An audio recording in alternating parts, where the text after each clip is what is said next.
और अगर रूबी चाहे तो वो भी उनके साथ आ सकती है। ये सुनते ही रूबी तुरंत ही इसके लिए तैयार हो गई। रास्ते में रूबी ने लियम से पूछा कि आखिर वो बेस से क्यों भागे हैं, जिस पर लियम ने उसे बताया कि असल में उन सभी पर अजीब अजीब से एक्सपेरिमेंट्स किए जाते थे, जिसके जरिए सरकार उन सभी बच्चों की एक आर्मी बनाना चाहती है जिसका इस्तेमाल दुश्मनों के खिलाफ किया जा सके। और इन्हीं सब चीजों के चलते उन सभी ने बेस से भागने का प्लान किया था। उधर उस डॉक्टर को भी पकड़ लिया गया था जिसने रूबी को ग्रीन होने का सर्टिफिकेट दिया था और थोड़ी पूछताछ के बाद उसे मार दिया गया। उसी रात सोते हुए अनजाने में रूबी का हाथ लियम के हाथ से टकरा गया, जिसके बाद उसे लियम की सभी यादें दिखाई दे रही थी कि कैसे उसने बेस से भागते हुए कई सारे बच्चों को बचाने की कोशिश की थी, लेकिन वो इसमें नाकामयाब हो गया था। अगली सुबह उस गोल्डन लड़की ने रूबी को एक लाल ड्रेस दी जिसमें वो बहुत ही खूबसूरत लग रही थी। इसके बाद वो सभी लोग दोबारा वैन में बैठकर अपनी मंजिल की ओर निकल गए, जहाँ रास्ते में प्रेसिडेंट के बेटे की एक रिकॉर्डिंग चल रही थी जिसमें वो कह रहे थे कि अगर मैं ठीक हो सकता हूँ तो तुम क्यों नहीं।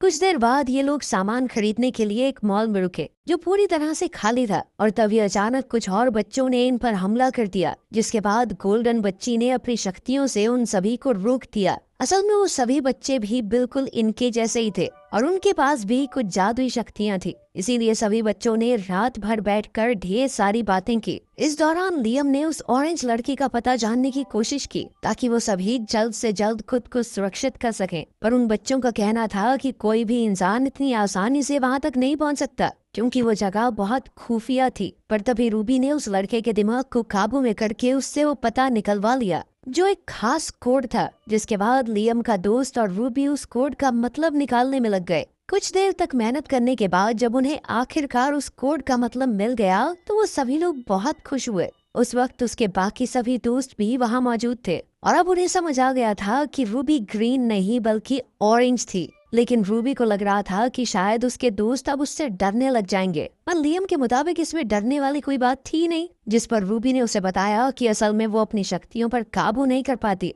और अगर उसने अपनी शक्तियों का इस्तेमाल किसी पर अचानक से कर दिया तो उस इंसान की मौत भी हो सकती है। इसके बाद ये सभी लोग आगे बढ़ते रहे, पर कुछ देर चलने के बाद ही अचानक फौजी जैसे कपड़े पहने हुए बच्चों ने उन पर हमला कर दिया, पर तभी उनमें से एक ने लियम को पहचान लिया, जिसके बाद अपनी बातचीत के दौरान लियम ने उन्हें बताया कि वो बस रहने के लिए एक सुरक्षित जगह चाहते हैं। उसकी ये बात सुनकर वो बच्चे उन्हें अपने साथ ऑरेंज लड़की के पास ले आए, जो असल में कोई और नहीं बल्कि प्रेसिडेंट का बेटा ही